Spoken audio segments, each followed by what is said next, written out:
Ladies and gentlemen, let me ask you a simple question. What does it take to stand tall when life throws its hardest punches? Is it talent, luck, or is it something deeper? Something unshakable? Mental strength isn't about being emotionless or pretending everything is okay when it's not. No, it's about standing in the middle of life's storms and saying, I will not be broken. We've all been through challenges, loss, failure, setbacks that make you question if you can get back up. But here's the truth. Life will test you, and how you respond determines who you become. Today I'm going to share 5 powerful principles that will not only help you become mentally strong, but will transform the way you face adversity. This isn't theory, these are life-tested truths. Let's dive in. Your mind is like a wild horse, untamed, powerful, and capable of incredible things when directed. But if you don't take the reins, it will carry you into places you never intended to go. You ever notice how easily your mind can wander? One small thought, one negative comment from someone, and suddenly you're doubting yourself, questioning your worth, and believing things that don't serve you. Fear creeps in like a shadow in the night, quiet at first, but before you know it, it's standing over you, feeding you stories about why you shouldn't try, why you'll fail, and why you're not enough. But let me tell you something, you are not your thoughts. Just because a thought enters your mind doesn't mean you have to believe it. The mind is a powerful tool, but like any tool, it needs to be used properly. If you don't master it, it will master you. I remember talking to a young boxer once. Kid was talented, fast hands, quick feet, but something was holding him back. After a match where he lost to someone he should have beaten, I asked him what went wrong. He looked down and said, the fight wasn't just in the ring, it was in my head. And isn't that the truth? So many of our battles are fought long before we step into the arena, whatever that may be for you, your job, your relationships, your dreams. If you wake up telling yourself you can't, if you entertain the idea that you're not good enough, you've lost before you've even begun.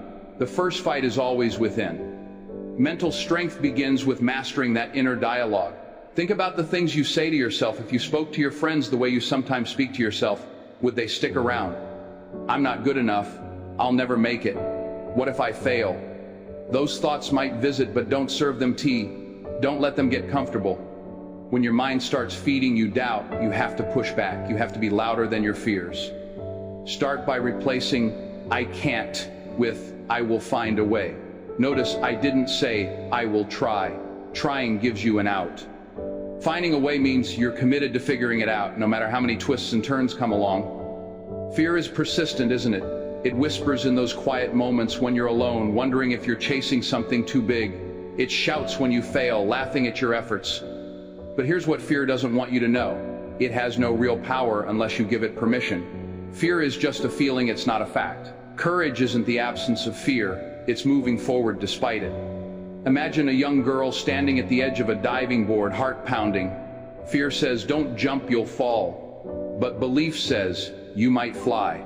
So what does she do? She jumps and discovers she can swim in water she once thought would swallow her whole. You have to train your mind like a muscle. Nobody walks into a gym and lifts 300 pounds on day one. Strength is built through repetition, through resistance. The same goes for mental toughness. Every time you choose to focus on what's possible instead of what's holding you back, you're doing mental reps. Every time you face something hard and don't quit, you're adding weight to that bar. Eventually, what once seemed impossible becomes routine. The key is consistency. You can't just tell yourself positive things once and expect it to stick. It's a daily practice, like brushing your teeth. You wouldn't skip that, right? Don't skip cleaning up your thoughts either. Now, some people might say, well, it's easy to think positive when things are going well. True. But mental strength isn't tested when the sun is shining, it's tested when the storm clouds gather. It's when you get that rejection letter, when the relationship falls apart, when the plan you worked so hard on crumbles in front of you. In those moments, your mind will tempt you to spiral, to believe it's not worth it, that you should just give up. But that's exactly when you need to take control. Remind yourself that setbacks aren't dead ends, they're detours. Some of the greatest comebacks in history happen because someone refused to let their mind convince them to quit. There's a story about a man who wanted to run a marathon. At mile 18, everything in his body was screaming to stop. His legs were on fire, his lungs burning, and his mind kept repeating, "You can't do this. But then he remembered his reason for starting, the promise he made to his daughter to finish. He dug deep, found a second wind, and crossed that finish line.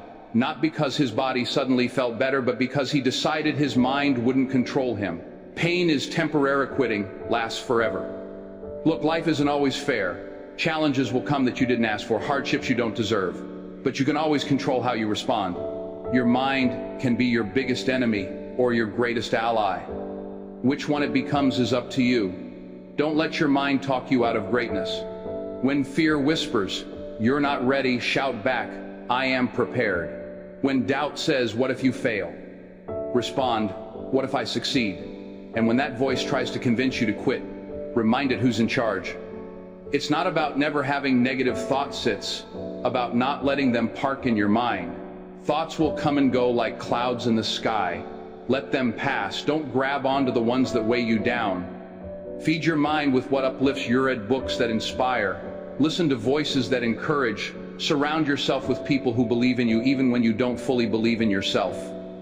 One day you'll look back at the moments when you almost gave up, the times when your mind was pulling you toward quitting, and you'll be grateful you didn't listen. You'll realize that every challenge, every mental battle you fought was preparing you for something greater. You'll see that the strongest version of yourself was forged in those tough moments when you stood up, took control, and said, "Not today." So the next time your mind tries to take you down that road of doubt, fear, and negativity, grab those reins, hold on tight. Steer it toward belief, toward perseverance, toward victory. Because at the end of the day, either you control your mind, or it will control you. And trust me, you've got too much potential, too much life to live, to let your thoughts keep you from becoming everything you're meant to be. Most people spend their lives running from discomfort. They dodge pain, avoid challenges, and seek out comfort zones like they're safe havens. But here's the truth. Nothing grows in comfort. You don't discover your strength lying on a soft couch, binge watching shows, or waiting for the perfect moment. Growth isn't hiding in ease, it lives on the other side of discomfort. And the ones who achieve greatness aren't the ones who run from pain, they're the ones who run toward it. They understand something most people don't. Discomfort isn't the enemy. It's the catalyst for becoming something more. I remember a story of a woman training for her first marathon. She wasn't a natural athlete. In fact, when she started, she couldn't even run a mile without stopping. Every morning the alarm would ring before dawn and she'd lie there, tempted to hit snooze, her body aching from yesterday's run. Her legs felt like lead, lungs burning, thoughts screaming, "Why are you doing this? Go back to bed." No one would blame you. And believe me, quitting would have been easy. But she got up, day after day, step after painful step. Not because she enjoyed the discomfort, but because she understood what that pain was doing. It was teaching her. It was sculpting a stronger version of herself. And months later, when she crossed that finish line, tears streaming down her face, it wasn't because she was the fastest, she wasn't. It was because she refused to surrender. That medal hanging around her neck wasn't just metal, it was a symbol of every morning she chose discomfort over regret. That's what mental toughness is. It's being okay with discomfort. It's choosing to do what needs to be done even when every fiber of your being says, "I don't feel like it." Because feelings are fleeting, but results stick with you. Waking up early to chase your goals when your bed feels like a warm embrace, pushing through that grueling workout when your muscles scream to stop, having that difficult conversation you've been avoiding, those are the moments that shape you. Discomfort is temporary, but regret lingers. It follows you around, whispers in your ear about what could have been, what should have been, if only you had pushed a little harder. Think about a seed. Before it can grow into a towering tree, it has to be buried in darkness, pressed beneath the weight of soil. It's cramped, isolated, uncomfortable. But that pressure, that's what forces it to push upward, to break through the dirt and reach for the sun. No struggle, no growth, you're not so different. Life will bury you sometimes under stress, under setbacks, under situations you didn't ask for. But discomfort isn't there to crush you. It's there to wake you up, to push you beyond what you thought was possible. I get it, pain isn't pleasant. No one wakes up thinking, "I can't wait to be uncomfortable."